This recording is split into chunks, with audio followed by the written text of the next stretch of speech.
नमस्कार दोस्तों। हाजिर हूँ मैं आज आपके सामने एक और कॉमिक रिव्यू लेकर। तो दोस्तों, आज हम जिस किताब की बात करेंगे या आज हम जिस श्रृंखला की बात करेंगे वो है राज कॉमिक्स बाय मनोज गुप्ता द्वारा प्रकाशित सर्पसत्र श्रृंखला। तो दोस्तों, ये कॉमिक श्रृंखला एक बहुचर्चित कॉमिक श्रृंखला थी और इसके कई कारण थे। पहला कारण तो ये कि ये विश्व रक्षक नागराज की 8 साल बाद आई कोई कॉमिक श्रृंखला थी या फिर कोई कॉमिक थी। और दूसरे कि इसमें पहली बार तौसी और नागराज का फेस ऑफ होना था। जी हाँ, तौसी तुलसी कॉमिक्स का वो कैरेक्टर जिसके राइट्स अभी फ़िलहाल राज कॉमिक्स के पास हैं। तो चलिए शुरू करते हैं। तो इस श्रृंखला में दोस्तों 5 कॉमिक्स पब्लिश हुई थी और वो पाँचों कॉमिक्स ये हैं जो आपके सामने अभी फ़िलहाल हैं। तो श्रृंखला की पहली कॉमिक थी सर्पसत्र, दूसरी कॉमिक थी सर्प द्वंद, तीसरी कॉमिक थी सर्प यज्ञ, चौथी कॉमिक थी सर्प युग और पांचवी और आखिरी कॉमिक जो समापन अंक था वो था सर्पकाल। अब इसमें से पहली दो कॉमिक्स जो थी दोस्तों ये 48 पृष्ठों की थी और इनका मूल्य था 199 रुपये। इसके बाद की जो दोनों कॉमिक्स थी ये 32 पृष्ठों की थी और इनका मूल्य था 180 रुपये। और आखिरी भाग जो था इसका मूल्य था 349 रुपये और ये 64 पृष्ठों की थी। तो कुल मिलाकर ये पूरी श्रृंखला आपको डिस्काउंट के बाद करीब करीब 1000 रुपये की पड़ जाएगी। और अगर पृष्ठों की बात करें तो पांचों कॉमिक्स मिलाकर 224 पृष्ठ हैं, जिसमें कहानी हो सकता है 218 या 220 पृष्ठों में निपटाई गई होगी। तो चलिए बात करते हैं सबसे पहले लुक और फील की।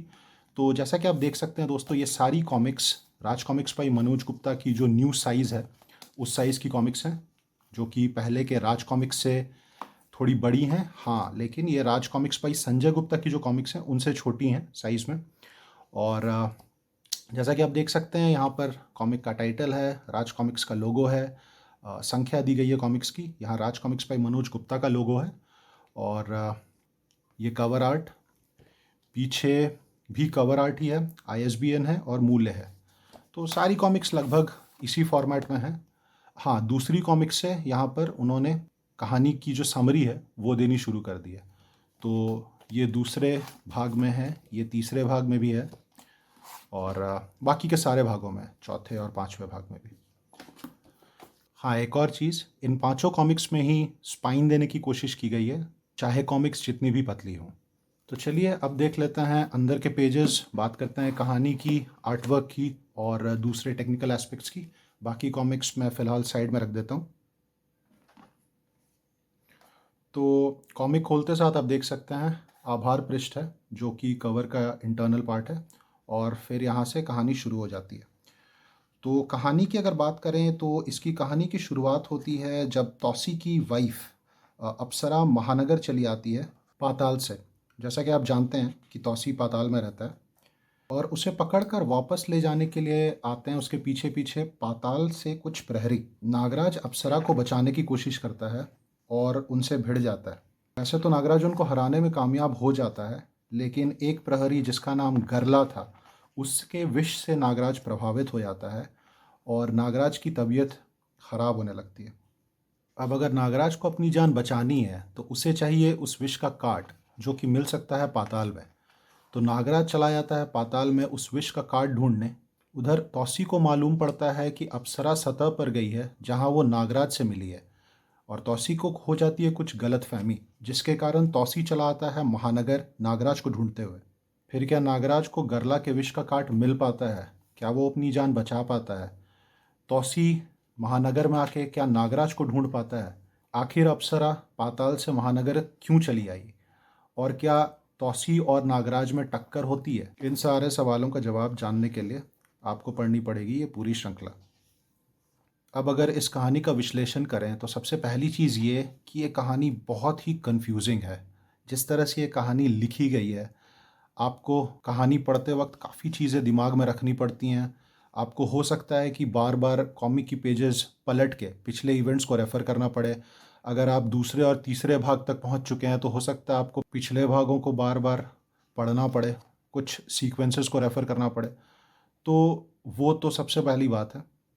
इसके अलावा इस कहानी में किरदार बहुत सारे हैं और इतने सारे किरदार रखने का मेरे को कोई मतलब भी नहीं समझ में आया, क्योंकि कुछ किरदार हैं जिनका कि क्या मकसद है ये कहानी के अंत तक आपको समझ भी नहीं आता है। इसके अलावा कहानी ऐसी है जिसमें सस्पेंस क्रिएट करने के लिए कोई भी कैरेक्टर किसी भी दूसरे कैरेक्टर का कभी भी रूप धर लेता है, तो इससे कन्फ्यूजन और बढ़ जाती है, क्योंकि आपको पता नहीं होता है कि आप जिस नागराज को देख रहे हैं कहानी में वो असल में नागराज ही है या कोई और है। अगर आप तौसी को देख रहे हैं कहानी के अंदर तो आपको ये नहीं मालूम है कि वो तौसी है या फिर तौसी के भेष में कोई और है।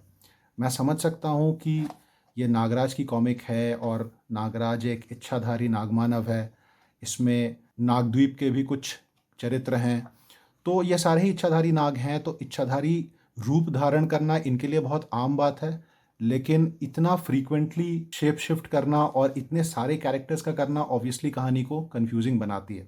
कुछ सीक्वेंसेस कहानी में बहुत एब्सर्ड हैं, जैसे एक सीक्वेंस में नागद्वीप पे नाग तौसी को बंधक बनाकर अपने साथ ले जाते हैं और उस पर मुकदमा चलाया जाता है। अब ये मुकदमा क्यों चलाया जाता है ये जानने के लिए आपको कहानी पढ़नी पड़ेगी। हालांकि एब्सर्डिटी ये है कि मुकदमा चलाते वक्त ये पता चलता है कि तौसी का कोई अधिवक्ता नहीं है, उसे डिफेंड करने वाला नहीं है कोई केस में, तो ये रिस्पॉन्सिबिलिटी विसर्पी अपने ऊपर ले लेती है, वो तौसी को डिफेंड करती है और वो तौसी को केस जिता भी देती है। अब मुझे ये नहीं समझ में आता है कि जब ये सारी चीज़ें ही करनी थी तो फिर उन्होंने तौसी को बंदी बनाया ही क्यों था। इसके अलावा कहानी में जो भी कैरेक्टर्स हैं वो आपस में बातें कम करते हैं और लड़ते ज़्यादा हैं। मतलब कुछ भी हो बस मार काट शुरू कर दो। जिन चीज़ों को सॉल्व सिर्फ बातों से किया जा सकता है उन चीज़ों के लिए भी ये मार काट पर उतर आता है। इस तरह के मोमेंट्स, इस तरह के सीक्वेंसेस शायद 90s की कहानियों में अच्छे लगते थे, लेकिन आज के दौर में ये बहुत ही सुपरफिशियल लगते हैं, मेड अप लगते हैं, और ऐसा लगता है कि दो कैरेक्टर्स को आपस में लड़वाने के लिए इस तरह के मोमेंट्स ज़बरदस्ती क्रिएट किए गए हैं। ये तो बात थी दोस्तों कहानी की। अगर आर्टवर्क की बात करें तो आर्टवर्क अनुपम सिन्हा जी का है, कहानी भी उन्होंने ही लिखी है, और आर्टवर्क के बारे में कुछ भी कहना अनुपम सिन्हा जी की डिसरेस्पेक्ट करने के समान होगा। आर्टवर्क काफ़ी शानदार है, जैसा कि हम सब जानते हैं। आर्टवर्क में तो अनुपम जी का कोई सानी है ही नहीं। हालांकि कलरिंग में थोड़ी गड़बड़ है और प्रिंटिंग में भी थोड़ी सी प्रॉब्लम है। अब ऐसा है कि कुछ कुछ पेजेस में जब आप देखते हैं तो कलरिंग थोड़ी सी डेंस है, मतलब कि थोड़ी सी डार्क है। किसी किसी पेज में कलर टोन्स ऑटोमेटिकली लाइट हो जाते हैं। कुछ कुछ जगह पर जो कलर्स हैं वो आर्टवर्क के साथ अलाइन नहीं होते हैं, तो कहीं ना कहीं जब आप पिक्चर्स को देखते हैं, जो इमेजेस हैं उनको आप देखते हैं, तो आपको एक ब्लर सी फीलिंग आती है। अब ये प्रॉब्लम शायद इंकिंग के कारण भी हो सकती है, बट मुझे ऐसा लगा कि ये प्रिंटिंग की ही प्रॉब्लम है। बताना चाहूँगा इसमें इंकिंग है विनोद कुमार जी और जगदीश कुमार जी का। डायलॉग्स की अगर बात करूँ तो डायलॉग्स में कुछ भी ऐसा नहीं है जो आपको याद रह जाए। उतने इम्पैक्टफुल डायलॉग्स इस कहानी के हैं नहीं। कुछ जगहों पर तो मीम्स वगैरह के डायलॉग्स भी यूज़ कर दिए गए हैं, और जनरली डायलॉग्स ऐसे हैं जिसमें कि एक कैरेक्टर अपने ताकत के नशे में चूर दूसरे कैरेक्टर को धमकी दे रहा है और फिर वो दूसरा कैरेक्टर पलट के पहले कैरेक्टर को धमकियां दे रहा है। तो इस तरह के ही नॉर्मली डायलॉग्स हैं, इसके बारे में ज़्यादा बात करने लायक कुछ है नहीं।